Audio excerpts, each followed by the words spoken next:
3, 2, 1, and we're live. Good morning, good afternoon, good evening, Fabulites. This is Angela, and with another edition of Notes on the News Feed, where I read to you headlines from my news feed, because we don't always have time to just study in depth and read everything that we would like to read. But we do want to have a survey of what is going on in the world. So that's what this is, a survey of what is going on in the world with a little annotation, maybe perhaps just a little bit of my thoughts and ideas about the headlines, about the articles, about the subject matter at large. But as the title says, it's not news.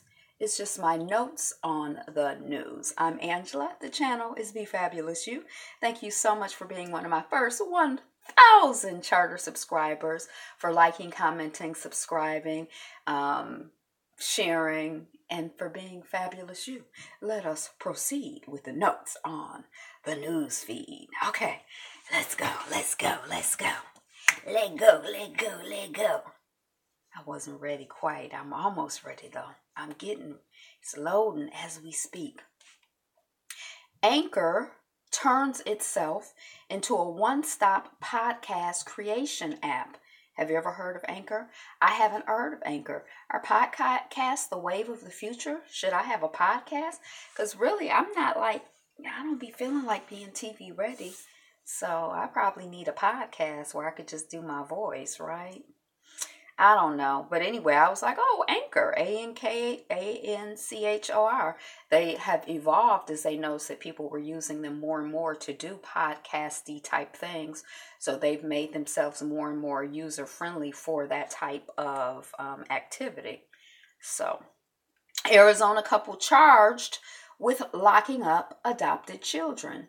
Children are the most vulnerable. I guess if you're a black girl child, you're the most vulnerable. But like of all of the groups of people in the world, children are vulnerable. And it seems like, like I remember reading this book about King Henry, something I read for book club. That was the king that divorced, married, killed, beheaded. There was some little story, like poem about him. And people are like, you don't know that? And I'm like, no, I don't know it. I still don't know it now. But anyway, we read some book about him in one of my book clubs. But dang, I done got totally off track.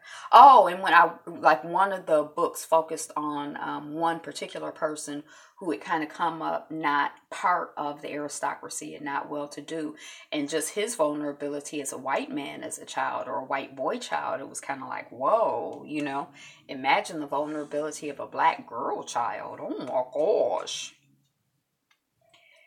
So I don't know why why people are having children and adopting children to dog them out. I guess people are crazy and they just take it out on whoever's near them. I don't understand. Seychelles protects an area as big as Britain in Indian Ocean. Now, we know Britain and Europe is not really all that big. So I don't know how big that is, but I guess it's significant that there was some protection in the Indian Ocean. Like ecological protection, BP service station worker fired, forced to apologize after trying to overcharge a black customer. It's like something that seems to be in the culture, in the DNA or whatever, to just like dog out, take advantage of. I guess like this idea that black people are supposed to work for free, that you're supposed to be able to eat off of black people. So you could charge, because it's like, you see that also like when you look at like poverty statistics, like being poor is more expensive than being wealthy. And, disproportionately black and brown folks are poor. So it's like, once again, we pay more of a cost for everything. We're like the subsidizers of the 1% and the other folks. I don't know what's going on. I got a little something. I wouldn't want that apology. I'm like, you could keep that. Don't be apologizing to me. Just don't do the stuff. I guess I'm not really big on apologies. And I don't know if I'm really big on, I guess if I felt like someone was sincerely apologizing or sincerely, asking for forgiveness, I'd be receptive. But I feel like a lot of times people say sorry. And like, I mean, I guess like particularly on the TV, because in my real life, I don't have a lot of people apologizing to me or dogging me out or doing me wrong. So I guess it's just like on these reality shows that this conversation of apology comes up. I mean, I'm not saying no one in my real life has ever done me wrong, but I mean, they be apologizing up a storm, and half the time, most of the time, I don't believe the apology. So I'll be like, well, why? I wouldn't accept it either. Wakanda immigration officials institute lifetime ban against R. Kelly. That was the headline. I'm like, huh? How the heck? It was like some Twitter stuff. I guess R. Kelly saw the thing in Atlanta, and tweeted out or whatever that he going to Wakanda. And some of the people responded, "You're not welcome. Immigration is going to be waiting for you. Wakanda is for grown folks who like grown folks. I was kind of like, dang. I mean, at first I was kind of like, dang, I feel kind of bad for R. Kelly. And then in a way, I'm kind of like, well, I mean, I feel bad for him. And I guess I feel even worse for, the people who have fallen into, been hypnotized by the piper of R&B. So, I don't know. I guess it's just like, I don't know. I mean, I don't feel good. Like, I hate R. Kelly. I just feel like he got issues. He creating issues in other people. We got issues in how we process stuff. I don't know if he's allegedly. We got issues in how we process stuff where it's like, well, if his music is good, I don't care what he does to little black girls, whatever. Aaliyah, we know she was a little black girl. Her parents were like, hey, as long as she get famous, we good. I guess that's how they processed it. Detroit. Now, we got to do better. Little black girls. China's Xinjiang surveillance is the dystopian future nobody wants. So this is a region where there had been some protesting. I think even though mostly the country is Chinese, I think there are more people who have a variation in their ethnicity. There may be some people of like Middle Eastern type origin there, whatever that means. And I guess there had been some kind of uprising. And when the uprising happened, they cut off social media to that region.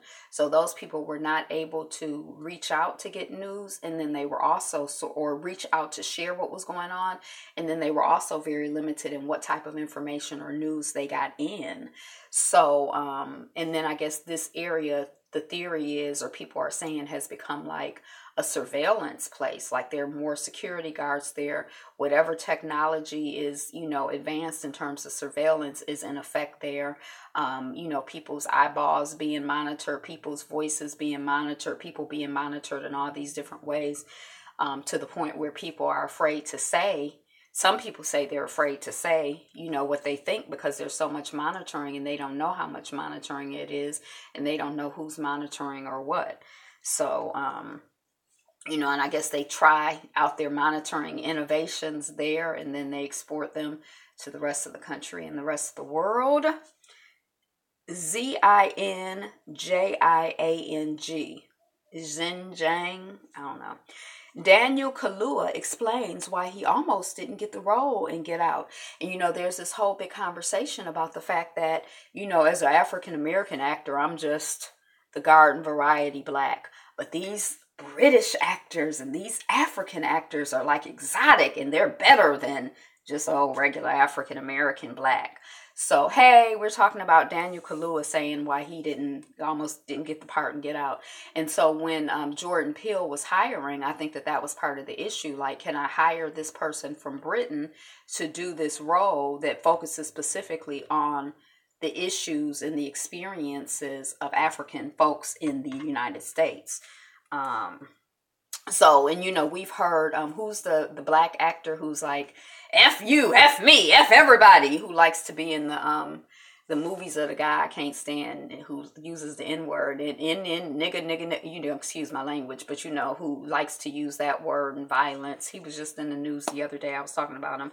But that black actor who's like always, cussing, seems to me, I don't know if he's always cussing people out, but he has that vibration to me. Like, I feel like he'll cuss a person out in a minute. But he had already said, something about how all these British actors are taking the roles from African American actors. I can't, y'all heard of him. He's a big famous actor. I just can't think of his name. So he said he almost didn't get the role. I don't know how I feel about it. I do think that there's an experience of exotification. Like, I think when I travel in certain places, even though I may be, black, like other people are black, I probably get treated differently because I'm American, or because I'm exotic, or because I'm not like the homegrown black. Didn't Malcolm X say something about, how that, like, if you pretend to be African, you'll get treated better than if they think you just a regular old homegrown American Negro. Amazon may open up 6 more automated stores this year. I was kind of like, the headline kind of confused me, because I'm like, so the headline is that they may open up more stores, but they may not. So if they may not, or they may, why is it a headline? It seems like it's a headline, or we going to put out a press release when we're actually about to do something. So I thought that was a weird headline. Like, Angela may go to the moon. Okay, Angela may not go to the moon. Like, how is that news when, yeah. Okay, activist offers support to Parkland students, but wonders where the same empathy for Baltimore Ferguson protesters. Where was the same empathy for the protesters? So it's sort of like this conversation that's been going on. This isn't the first headline that I saw about it, but there's been this ongoing conversation about how these young people are being glorified for standing up and speaking truth to power. But when young black and brown people stand up and speak truth to power, oh, then we're gangsters. Oh, then we're rebels. Oh, then we're rioting. Oh, then we're, and, the same people who are, we turn around and support them in their protests, but they weren't there when we were protesting. It's the same conversation. It's the SSDD. It's the same stuff, different day. Where the lower you are on the totem pole, the less support you can expect from people higher on the totem pole. And the more likely you are to be empathetic and to understand and connect with people higher up on the totem pole in their struggles, because, I don't know. I mean, I'm not saying that every, black woman has greater empathy than a white man, but, and is expected to do more labor, do more work, especially more emotional work, but physical work, just do more work. You don't have no rest for you. Keep working. You're my mule. You're everybody's mule. And it's kind of like, you don't want to feel petty, like, well, the same thing like I feel like as a woman, like, I feel like that issue is my issue too. Like, I'm not, I don't feel separate from, I feel like I'm a full human being. And so if you want to think that I'm less than a full human being because I'm a woman, then we got an issue. And I have commentary, and, I'm not going to be quiet about that, in the same way that I'm a full human being. And if you want to think that I'm less than a full human being because my skin is brown, because I'm of African descent, because I'm African, then I got an issue. I'm not going to be quiet about that either. And I don't think that one supersedes the other. Although, I guess when my mama knew she was pregnant, she probably knew I was going to be black, but she didn't know if I was going to be a girl or a boy. But still, now that I'm here, I'm all of that. So,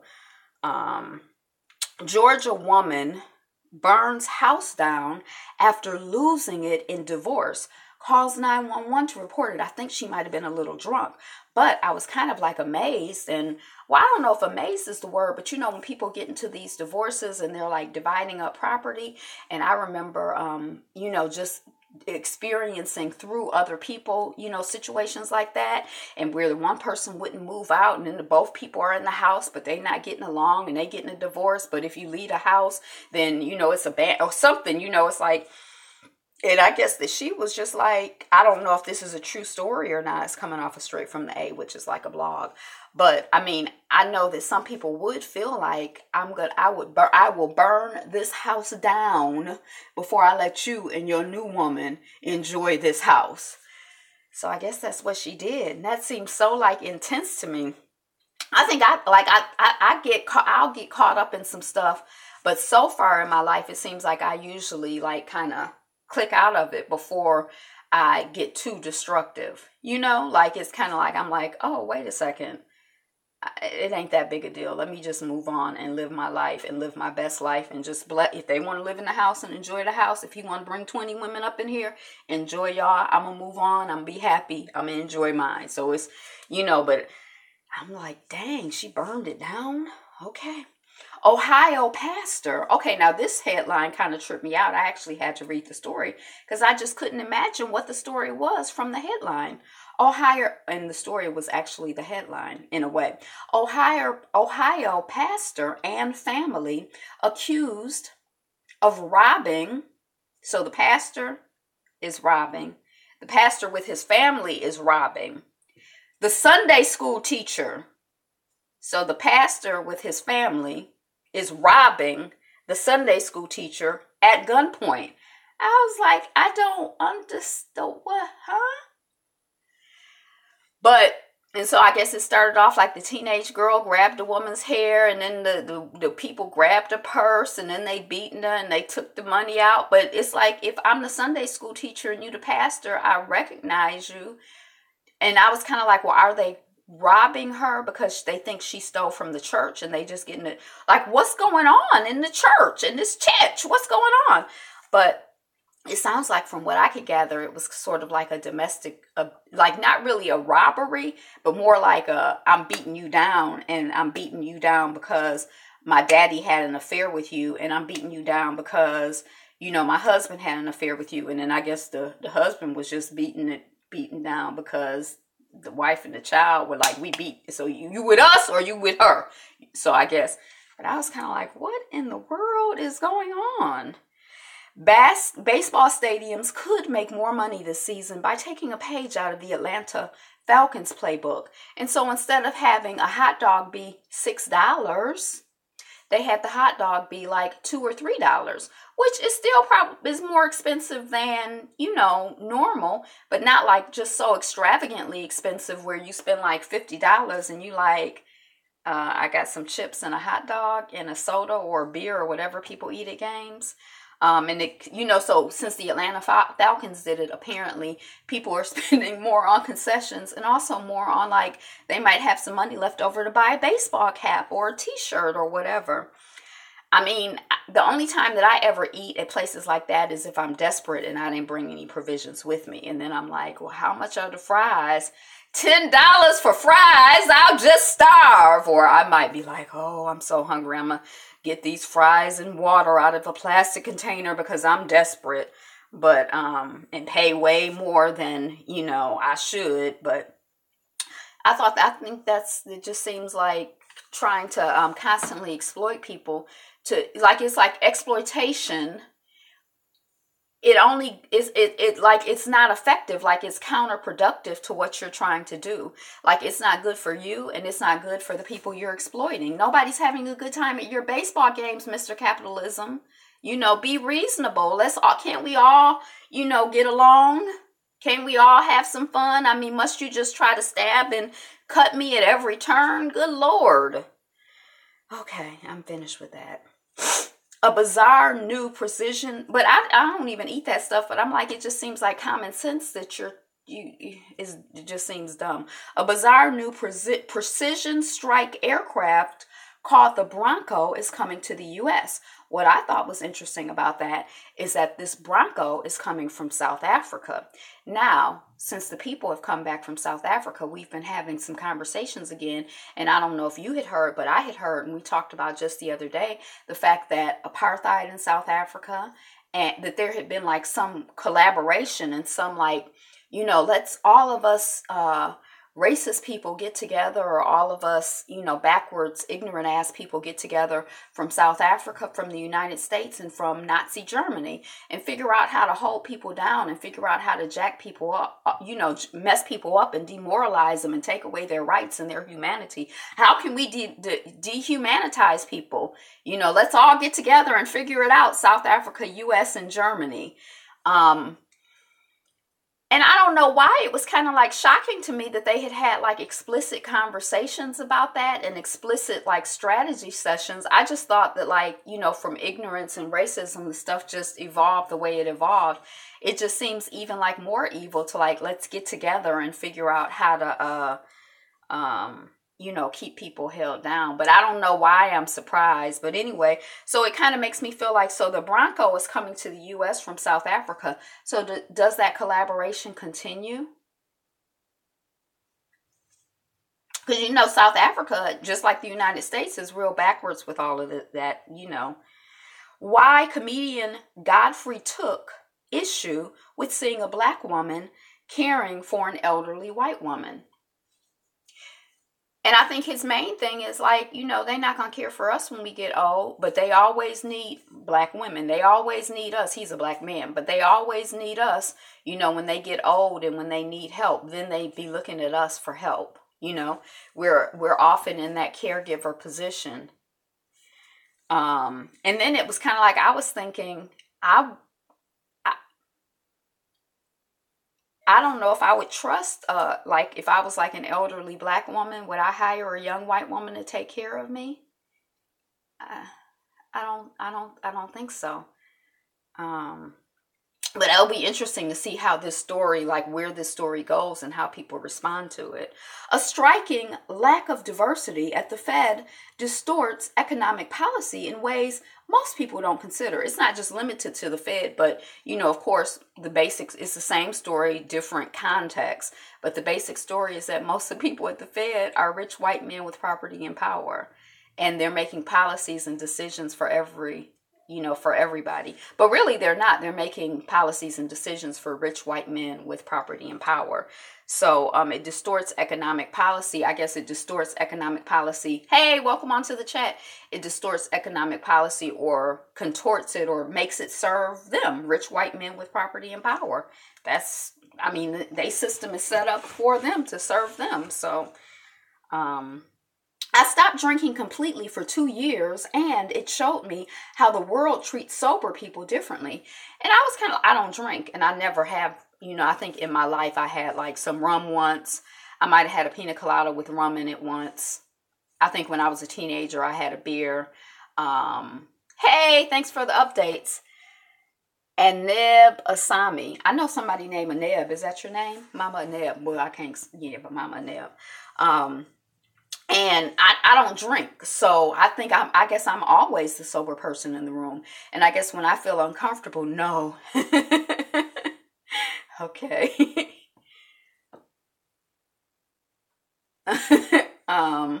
So I guess I'm always the sober person in the room. And this person was saying how when they feel a little uncomfortable, what they had gotten in the habit of doing was drinking, and then they'd be more loose and like more fun and more free.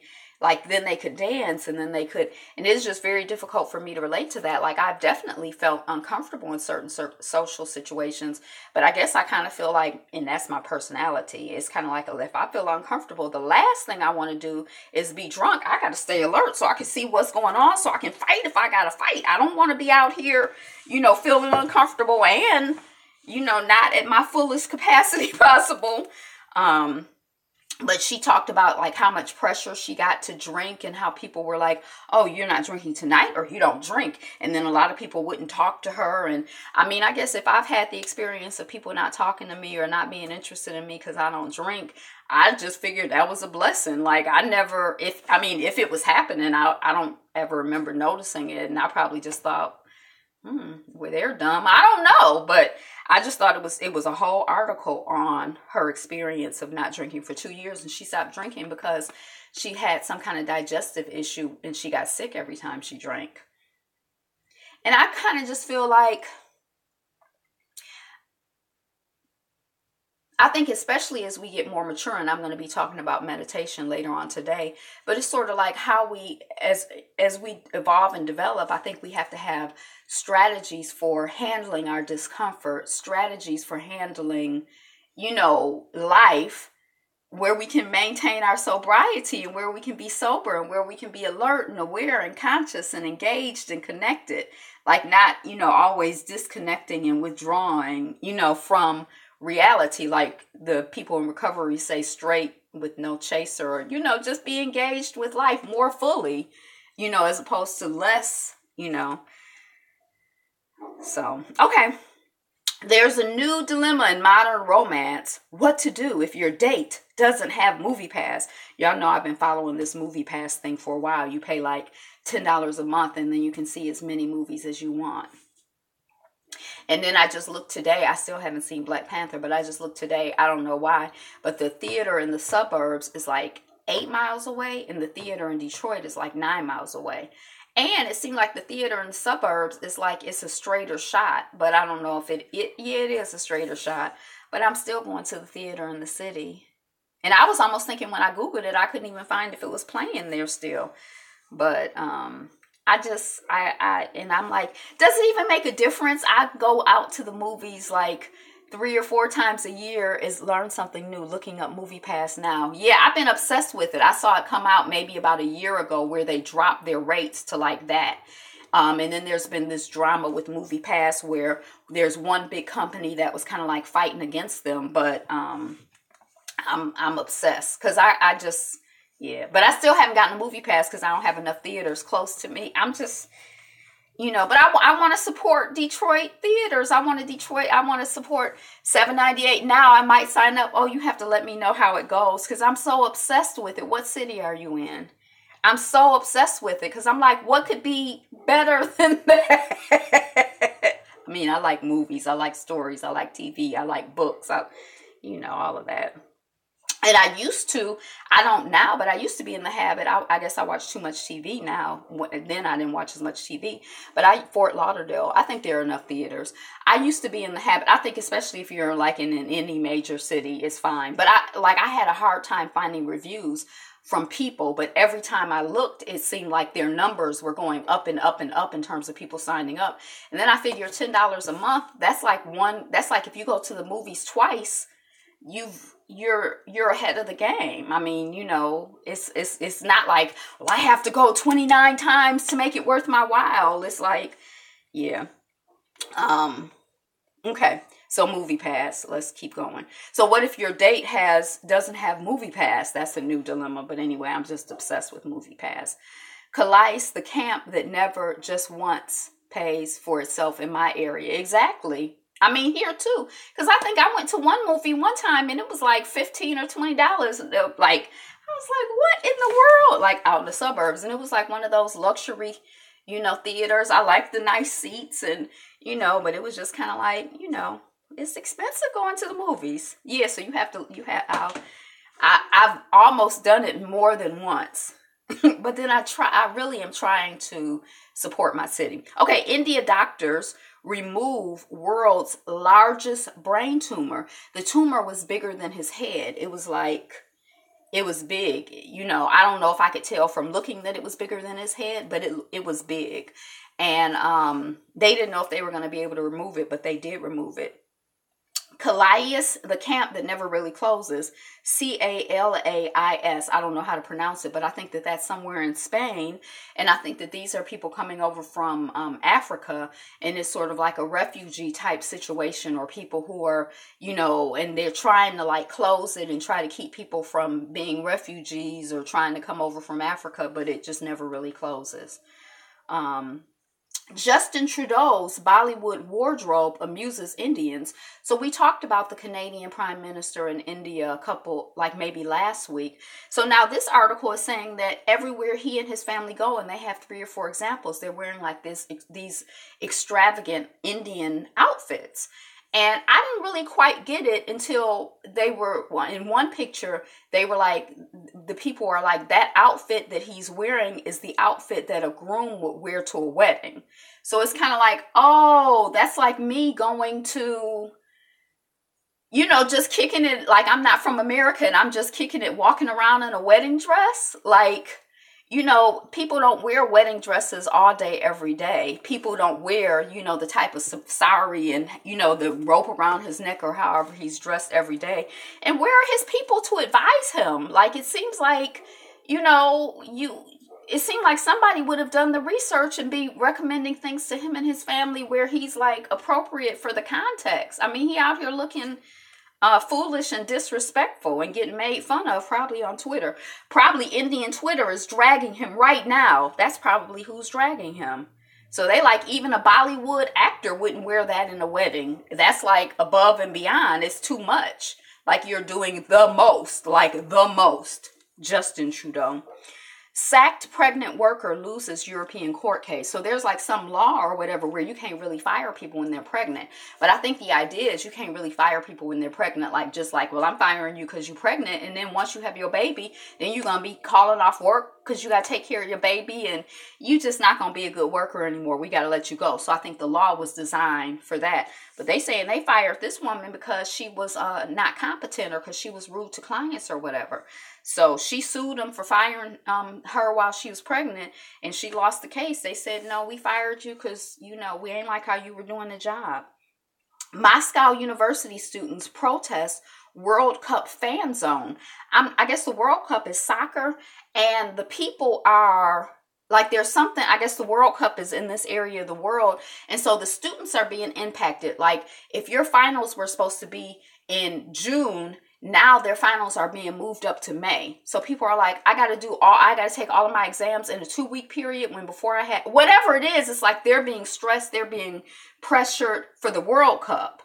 And some of them are being put out of their dorms because they're using the dorm area is like some kind of like hangouts, something related to the World Cup. And they're protesting. I don't blame them because they like, we just trying to be at the university. Y'all do your World Cup someplace else. Don't interfere with us, students. World's longest glass bridge visited by thousands daily. This is in Asia someplace, and they're celebrating the Chinese or the Lunar New Year. I think that's what I read. But a glass bridge, I was kind of like, okay. There would be no Madam C.J. Walker if it wasn't for Annie Turnbull Malone before her. I never heard of Annie Turnbull Malone. They say Annie Turnbull Malone was a millionaire. I'm like, hold on a second. Madam C.J. Walker was the first millionaire. Hey, welcome in. Madam C.J. Walker, they say, was the first woman millionaire, the first black woman millionaire. So who is Annie Turnbull Malone? So I Googled her, and in the article it said that Madam C.J. Walker, what was her name before she was Madam C.J. Walker? But Madam C.J. Walker worked with this person, and I think that Madam C.J. Walker's innovation had to do with how she sold the products. But this person, Annie Turnbull, what's her name? Annie Turnbull Malone, also did, straightening of the beautiful nappy black hair. That was, some of her specialty or what they did. So I don't know. I just did like some preliminary research. But what it reminds me of is that we exist in a context and we exist in conversation. So with, throughout time and within time and space, like we're in conversation with people who exist with us right now, but we're also in conversation with, our mothers and our grandmothers and our grandfathers and our great-great-grandfathers and, the things that we do and the things that we think about and the accomplishments that we have. Like they say, we stand on, the shoulders of the people who came before us, and we're linked in arms with the people who are with us. Even when we're not conscious of it, we're in conversation with each other throughout time and throughout space. So that's what it made me kind of think about. And of course, just Googled her interesting. I will need to research.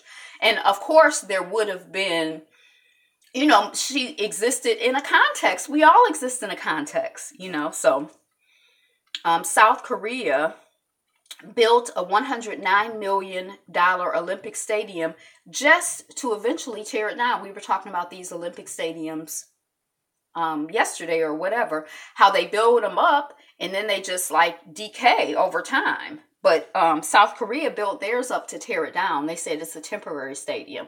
They're not going to have it there just decaying and causing all kinds of trouble and looking a hot mess in their community, in their city, in their country. No, it's temporary. It was for the Olympics, and after the Olympics, it'll be gone. And I mean, I do feel like it's like a city planning issue. Like, if you're going to have a big event and you have way more people in the municipality, in the area than you're accustomed to, how do you solve that problem without having like this big monstrosity just sitting around after the fact that you have no use for? Now, I don't know about temporary. I guess it seems like it would be kind of cool if it was like made out of materials that would just like naturally like break down and like have seeds in them and grow and become like a garden or a food forest, or I don't know that, but just to like demolish it, I'm not even a big like fan of demolition. I'm like, I believe in like deconstructing, but anyway, at least I like to hear that they're thinking about it in a different way. The eye-opening cultural lesson Ryan Coogler learned from Africans about watermelon, or designed it for multi-purpose. Right, that's what I thought. But it seems like you see story after story, and maybe I don't see the stories where it was designed for multi-purpose and incorporated into the use of the community afterward. But I see a lot of stories of this stuff just sitting there decaying after. So Ryan Coogler, I guess he was the director of Black Panther. He was someplace in the people. He said I guess the people were eating watermelon, and they like, why wouldn't you eat watermelon? The Black people, it's good for you. It's nutritious. It's makes you full. It hydrates you. Watermelon is wonderful. And I'm like, are people really afraid to eat watermelon or ashamed to eat watermelon? I mean, watermelon is really, really good for you. And if you do like, some of these juicing stores, if the rind, if it's handled properly, the rinds with the juice are really, really nutritious and actually, delicious. But you won't see me eating any fried chicken now. That's a whole nother story. But that's just because I'm vegetarian. If I wasn't vegetarian, why am I not going to eat something that I want to eat? Just like, why am I going to eat something that I don't want to eat? But anyway, I guess some people be afraid or ashamed to eat watermelon. Y'all better eat your melon. Black home buyers are still being denied home mortgages, and it's worse than a decade ago. Can Black banks make a difference? What do you think? These kind of stories kind of get on my nerves. I guess I feel like we do have some problems to solve, but I feel like sometimes the conversations are BS, and it's like the same loop of conversation again and again and again, and it's not a sincere conversation. But I don't know. Maybe it's just not my conversation. Maybe some other people can sincerely have the conversation. A shocking photo showing exactly how much sugar is in a Cadbury cream egg is going viral on Facebook. Talib Kweli cancels show after venue booked ban with alleged ties to white nationalists. And he went back and forth with the venue, and the venue was like, well, I don't want to, we don't want to make a choice. We don't want to have to take sides. There are good people on both sides. And so he canceled his situation. Who was Talib Kweli?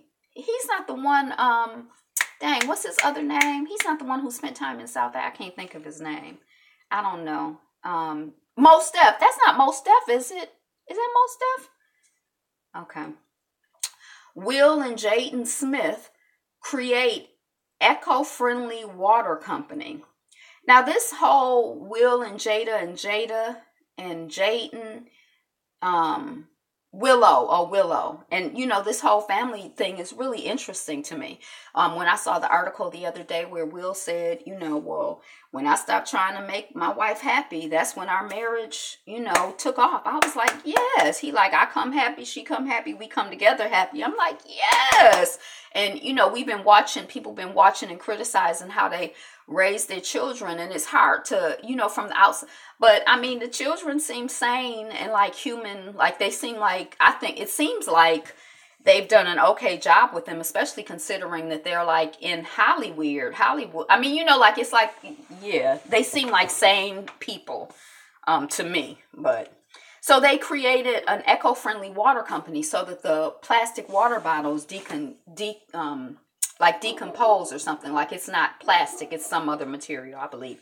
I think that's what it said. But I like the idea that the child had a consciousness and is trying to create something to add value to the world instead of just trying to like consume and like withdraw from the world. Like, yeah, add some value, baby boy, add some value. KKK members drop, but white nationalist groups increase. Well, I feel like it's just in a name. Like, what's the difference between the KKK and the White Brotherhood of the... I mean, it's all the same, ain't it? I don't understand. And that's coming off the griot. They could have kept that. Yeah, the names don't mean anything. Right. Iapo, Yapa. Actress Gina Rodriguez gets much needed history lesson after trying to sugarcoat the rape erasure of African people in Latin America. And I read this article. I can't even remember what it was about. But, I think she said that if she were to do, people were like, if you were to do a project or a movie or whatever, what would it be about? And she was like, I'd love to do a story about Christopher Columbus coming and the mixing and the mingling of the people. And they like, people are like, you mean mixing and mingling as in the European colonizers raping people and eradicating people's cultures and their bodies and, their cultures? Is that what you mean by the mixing and mingling? And then they say, I don't know. The name looks vaguely familiar. From the impression I got is that she said some problematic things before. So I guess that, she was dragged through Black Twitter. And we act like, oh my God, she got dragged. Like, what difference? I mean, does it make a difference when people get and spreading diseases and all kinds of foolishness? Does it make a difference when people get dragged? Like... I don't know. But anyway, I don't know her name. So I'm just trying to like that woman, Megyn Kelly. I try to always remind myself that she is the one who said that, Santa Claus was white and Jesus Christ was white. And I don't even believe in Santa Claus or exactly Jesus Christ, but it's just like the point that here they are trying to set her up to be like this, ho, ho, ho. They're trying to set her up to be like this, and I'm like, she is what she is. And I want to remember that. I don't want to like get sold on the marketing campaign that they have around certain people. Or, I guess nobody is perfect, but I want to know who's, not perfect in terms of being an enemy of my people or having being problematic.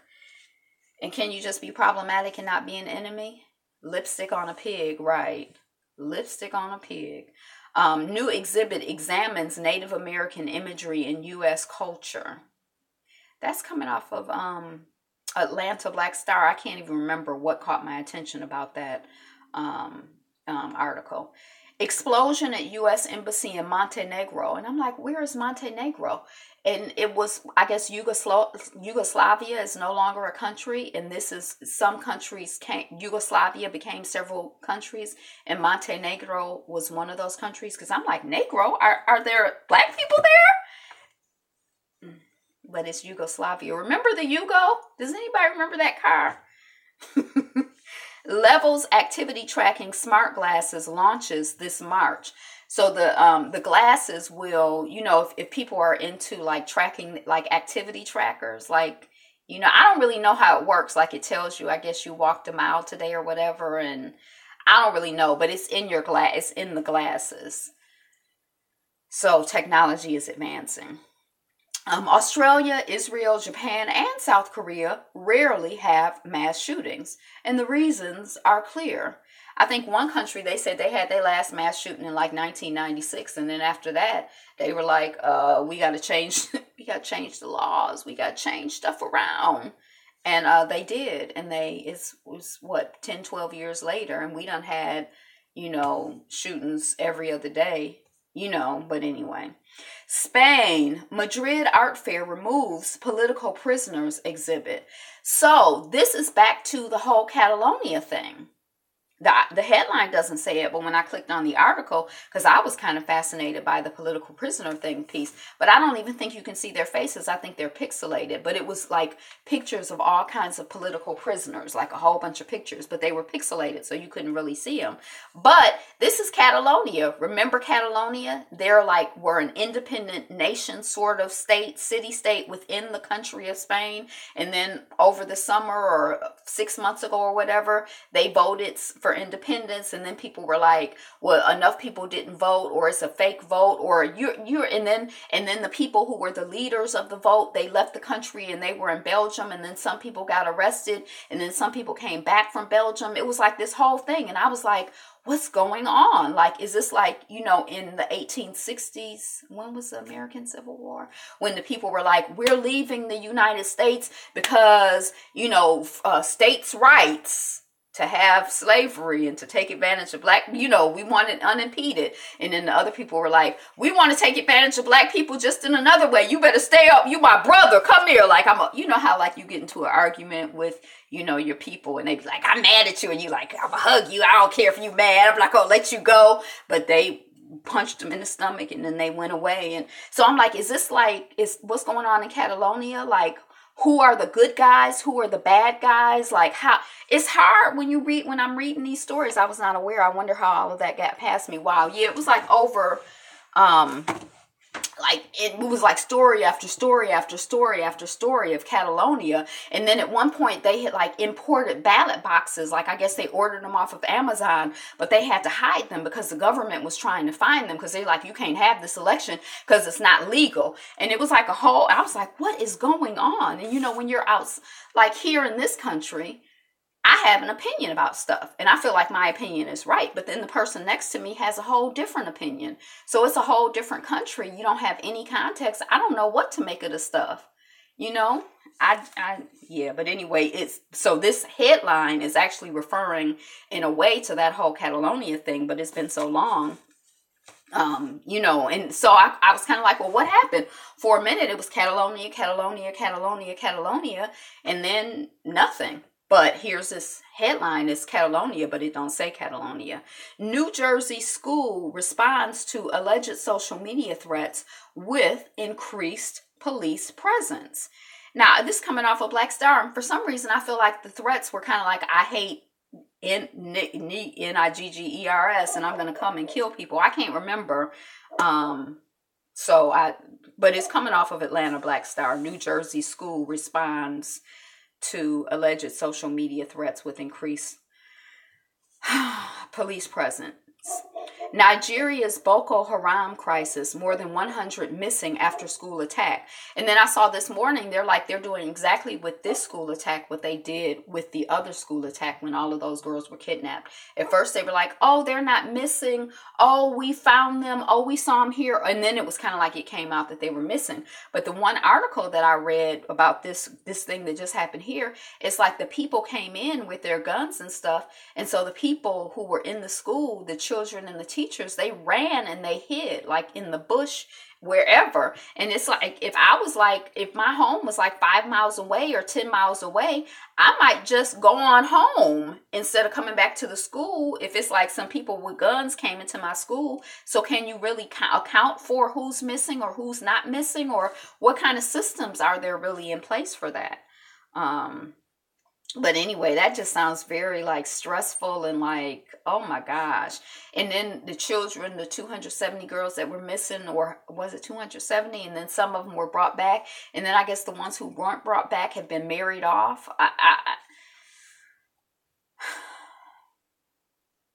It's kind of like, as challenging as your life is, there are other things that could be even more challenging, or I guess challenging in different ways. Like, oh my gosh.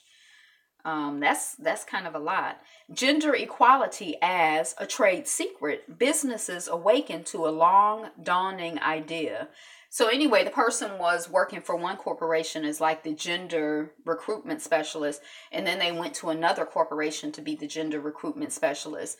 Children should not have to go through these things. No one should, but especially not children. And that's where we started the conversation, talking about how vulnerable children are in the whole world, not just in this period of time, but throughout time. Like, they're the most vulnerable of the most vulnerable, and they shouldn't have to. They shouldn't. So you work for the corporation and you're like, I specialize in recruiting women.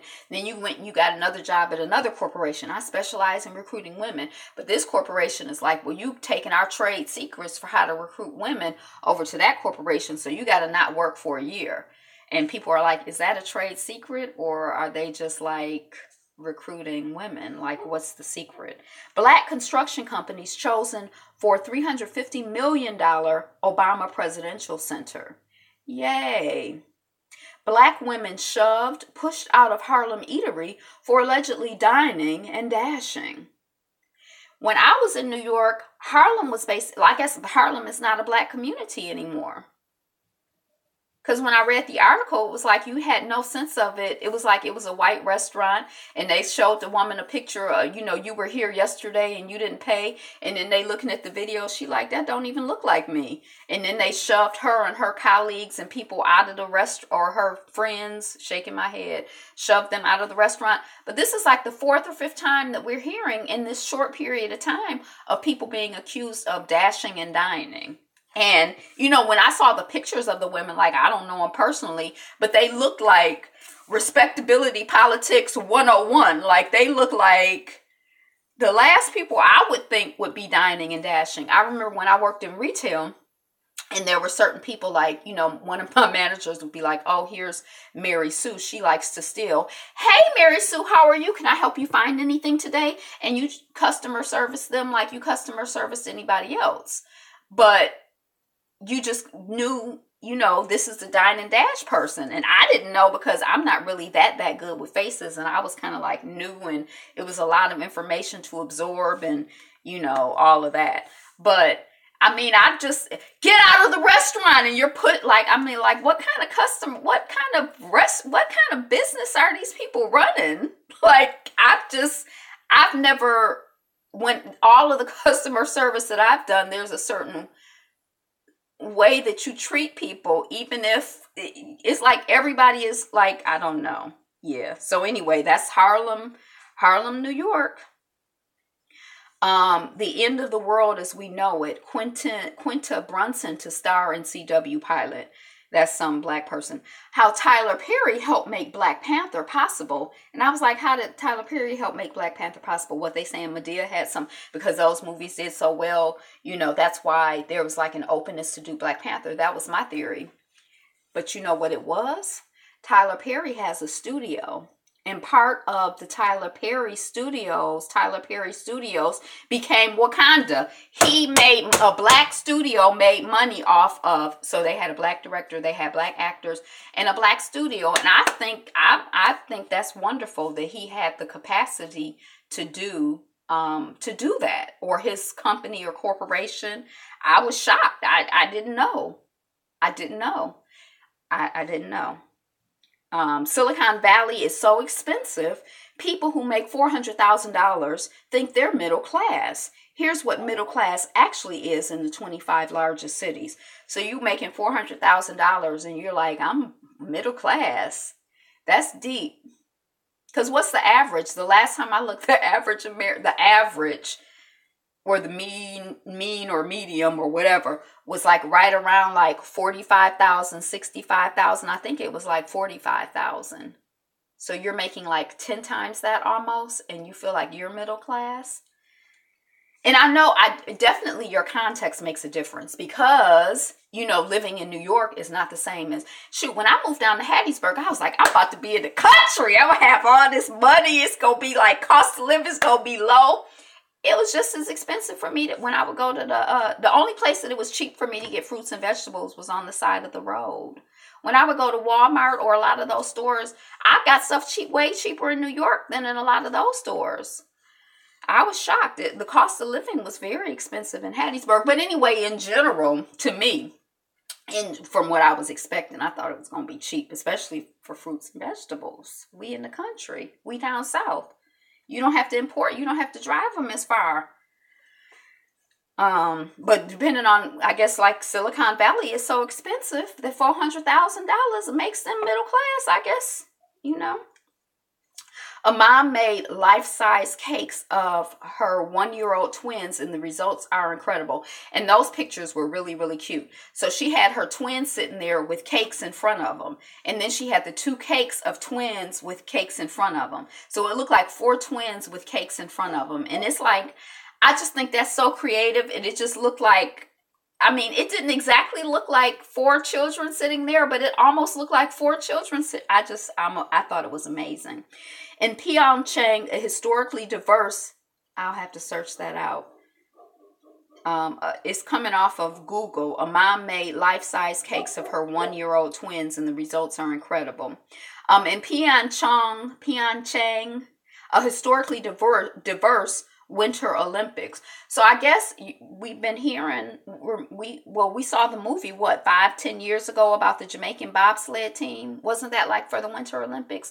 But there have been more and more black people and brown people, because this story wasn't actually just about black people. Some of the people were Asians who were, and I'm kind of surprised because parts of Asia are like really, really, really, really cold. I guess parts of Africa are really, really, really, really cold too. So, but anyway, it's historically diverse. It's not just the white blonde-haired people, I guess. Black Panther leaps over $200 million offshore, lands $462 million worldwide through Tuesday. I don't know why I reported that, because you figure everybody talking about it everywhere. One of the teen survivors of the Florida shooting says he's quitting Facebook because of death threats, thank you for the likes, from NRA cultists. Just looked up the case. Yeah, they look good. I was just looking on my little phone, not a real computer. I don't, but I was impressed. But you see some of these pastry artists out here. Now, there used to be this restaurant I used to go to in New York. Oh no, it wasn't that. I was going to say, as a matter of fact, it was this movie theater, but it wasn't that.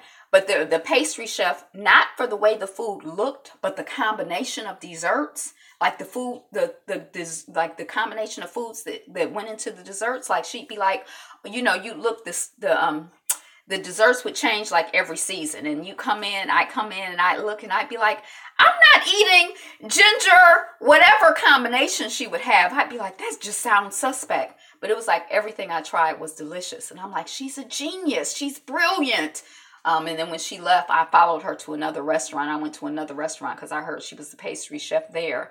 And but she was like an artist in terms of like taste. Visually, it looked okay. But yeah, some of these cakes, I followed her to the restaurant, and it was like a more established restaurant, and she had to do things more like their regular menu. And so you couldn't see her genius. She was like brilliant. I can't remember her name. I used to know it for years.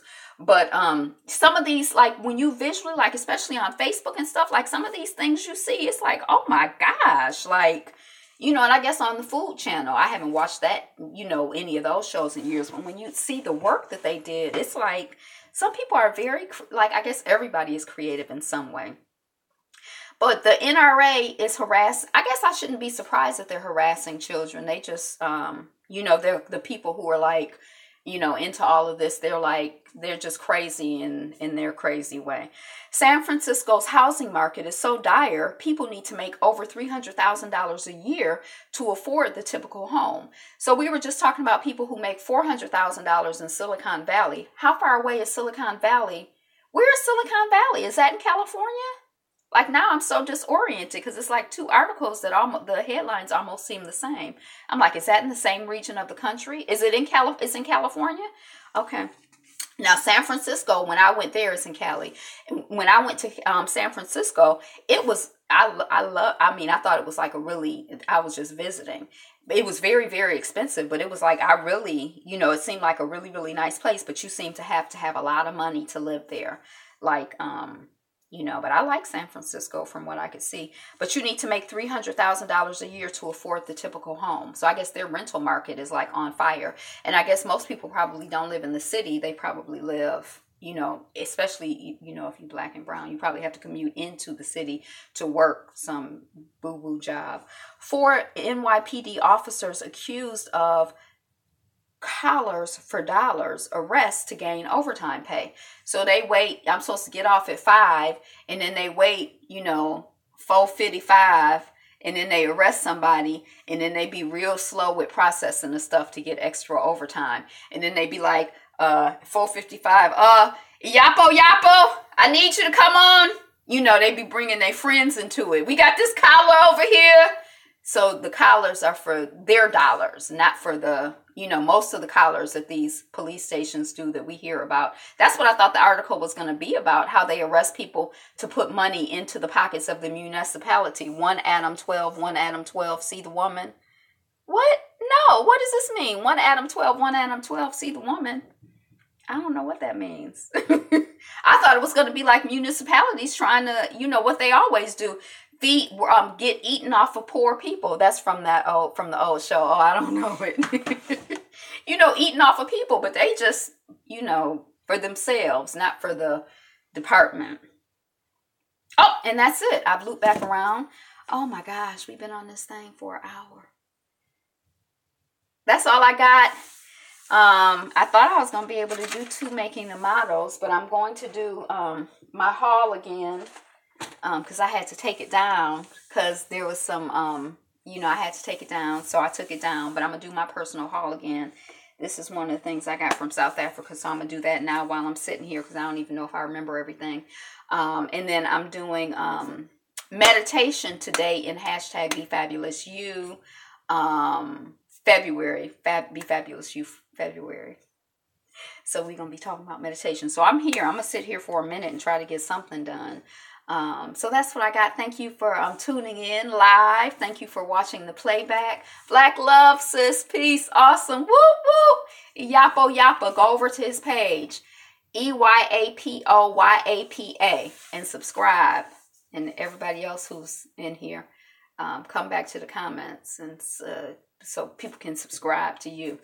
I told y'all I got my letter yesterday that I got my email that, you know, my $4.42 or whatever has been, you know, reclaimed to Google because they just needed it so bad. That was a great way to pass the time while working. Thank you. And let me know about, I want to call you a neb, but you like, no, it is not a neb. But let me know about what is it? I forgot what, Movie Pass, if you get it. Once you start using it, like, oh, Movie Pass is the greatest, or, you know. Okay, that's what I got. I'm planning to move to Dallas. It's not there. Oh, it's not in Dallas? I thought it was nationwide. But thanks for letting me know about it. Yeah. I would say spread the word, but I don't really care. I mean, I just want to hear if people are using it and liking it. But, you know, they ain't paying me to advertise them. But I am curious about them. I want people to review it. You know, I want to hear about people's experience. Like, comment, share, subscribe, all of those other wonderful things. Today is the best day ever. So be you, be fabulous. Be fabulous you. Be you. Be fabulous. This dog is just running around. I don't know what's going on. Be fabulous you. Be you. Be fabulous.